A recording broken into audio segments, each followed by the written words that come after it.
La nouvelle série américaine qui cartonne a été créée et produite par l'acteur Ethan Hawke. Il y joue le rôle d'un abolitionniste au Far West. Mais connaissez-vous le roman qui l'a inspiré ? L'oiseau du bon Dieu de James McBride est un petit chef-d'œuvre d'irrévérence qui déconstruit le mythe américain de l'abolition de l'esclavage tout en jetant une lumière crue sur la question raciale aux États-Unis.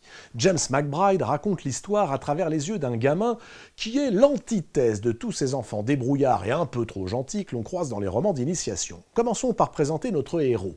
Ce sale gosse s'appelle l'échalote et il est peureux, menteur, voleur, tricheur, buveur, lâche, amoureux d'une putain et prêt à tout pour fausser compagnie à ses bienfaiteurs.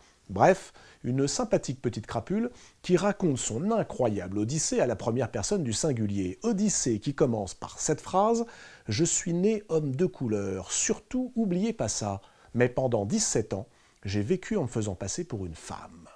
Nous sommes à la veille de la guerre de sécession, lorsque ce jeune garçon noir est recueilli, un peu de force quand même, par le vieux John Brown, un blanc abolitionniste, présenté comme un illuminé guidé par Dieu avec barbe blanche, sermon, prière à n'en plus finir.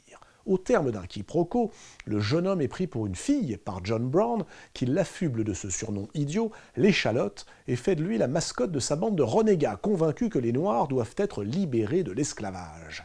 Débute alors un périple déjanté qui conduira au déclenchement de la guerre civile, et il y a, dans ce roman politiquement très incorrect, des rebondissements, du sang, du sexe, des larmes, et surtout un incroyable humour pour aborder les délicates questions du racisme et du fanatisme.